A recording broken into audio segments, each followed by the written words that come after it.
Hello, Zalea. Oh, let me do this. Hello, Zalea May. Today we're going to be reading one of my favorite books. This is called The 7 Silly Eaters by Mary Ann Hoberman. Not so long ago, they say, a mother lived just like today. Mrs. Peters was her name. Her little boy was named the same. Now Peter was a perfect son in every way except for one. When Peter was just 1 year old, he did not like his milk served cold. He did not like his milk served hot. He liked it warm, and he would not drink it if he was not sure it was the proper temperature. But Mrs. Peters did not mind. She was a mother, sweet and kind, and when his milk spilled on the floor, she patiently prepared some more. She'd take the bottle from the shelf and chuckle softly to herself. What a silly sort of eater is my darling baby Peter. When Peter had not yet turned 2, another baby, sweet and new, was born. Dear Lucy, small and fair, with big blue eyes and curly hair. But long before this child was grown, she had opinions of her own, of what she'd eat and what she'd not. She hated milk, both cold and hot, and warm was worst of all. Instead, whenever Lucy dear was fed, she bellowed for pink lemonade. Not from a can. Oh no. Homemade. But Mrs. Peters did not mind. She squeezed each lemon to its rind while mopping milk up from the floor and patiently preparing more. She'd take the lemons from the shelf and giggle softly to herself. What a silly pair of eaters are Lucy dear and Peter Peters. Peter and Lucy. Now Lucy grew and Peter grew, till he was 3 and she was 2. And who was 1?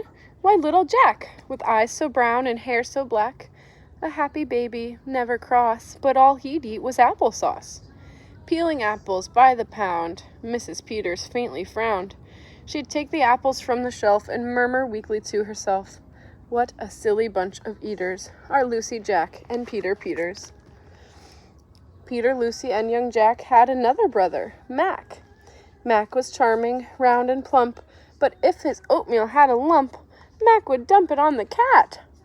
Mrs. Peters hated that. But since she loved her children 4, she'd strain the oatmeal 2 times more. She'd take it from the pantry shelf and mumble sadly to herself, what a foolish group of eaters are all my precious little Peters. Before another year was through, who came along? Why, Mary Lou.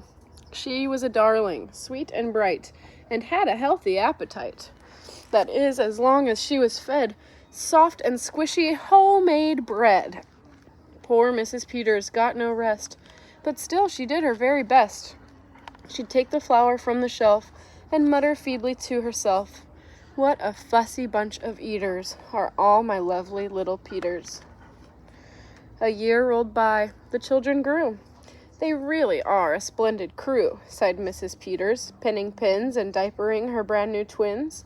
Little sisters, quick and smart, impossible to tell apart, but Flo liked poached eggs, Fran liked fried, and if she mixed them up, they cried. Tired to the very bone, Mrs. Peters groaned a groan. She'd take the eggs down from the shelf and whisper weakly to herself, what persnickety young eaters are all my 7 little Peters. Now, time went by, as time will do, and as it passed, the children grew. The problem was that as they grew, their appetites kept growing too, but not their choice of what to eat. Each child continued to repeat they wanted what they'd had before. The trouble was, they wanted more. Creamy oatmeal, pots of it, homemade bread, and lots of it. Peeling apples by the peck, Mrs. Peters was a wreck. She wiped her brow and heaved a sigh. Another year was passing by. In fact, she realized with sorrow, her birthday would arrive tomorrow. Drearily, she shook her head and wearily went up to bed. She thought the children had forgot her special day, but they had not. At crack of dawn, they all began to carry out their secret plan. Mrs. Peters would be fed a birthday breakfast in her bed, a breakfast made of all the foods that kept them in such happy moods. So while their weary mother slept, Down the stairs the children crept, and from the cupboards and the shelves, happily they helped themselves. Carefully they chopped and stirred, preparing what they each preferred.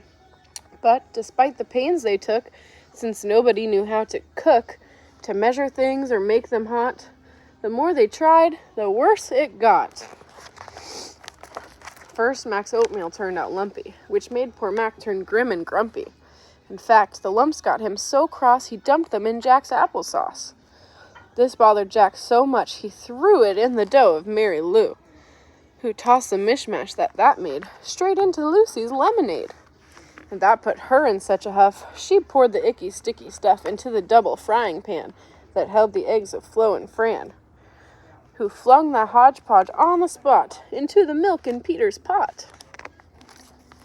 But when they saw what they had done, they wished they never had begun.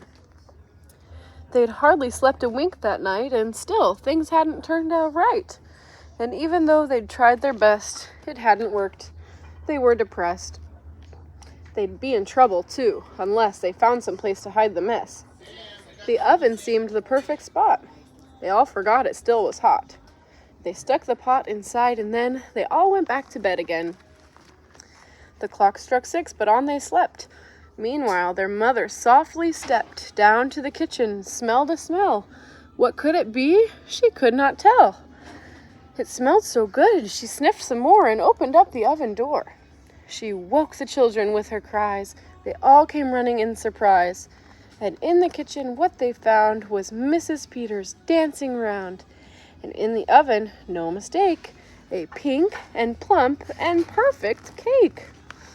And as their mother danced with glee, she cried, "A birthday cake for me? A birthday cake still piping hot? To think I thought that you forgot. Now tell me, please, how did you make this pink and plump and perfect cake, so high and light and smooth as silk?" "It's smooth as silk from all my milk," said Peter. "Lucy said it's pink from all my lemonade, I think. And from my apples," added Jack. "My oatmeal made it soft," said Mac. "My bread dough, too," said Mary Lou. Said Fran and Flo, "As for its size, it was our eggs that made it rise." Then everybody sniffed some more and danced around the kitchen floor. They put the cake up on a dish and lit the candles. "Make a wish," the children cried, "before you blow." And Mrs. Peters did just so. And what is more, her wish came true, as birthday wishes always do. And from that day to this, 'tis said, the Peters family all is fed. A single simple meal, just one, a meal that's good for everyone. A meal on which they all agree, made from their secret recipe. They all take turns in mixing it, they all take turns in fixing it. It's thick to beat and quick to bake. It's fine to eat and fun to make. It's Mrs. Peters' birthday cake. The end. And here's a family picture. Thank you for reading one of my favorite books with me, Zelaya. I love you so much, and I can't wait to see you soon. Mwah.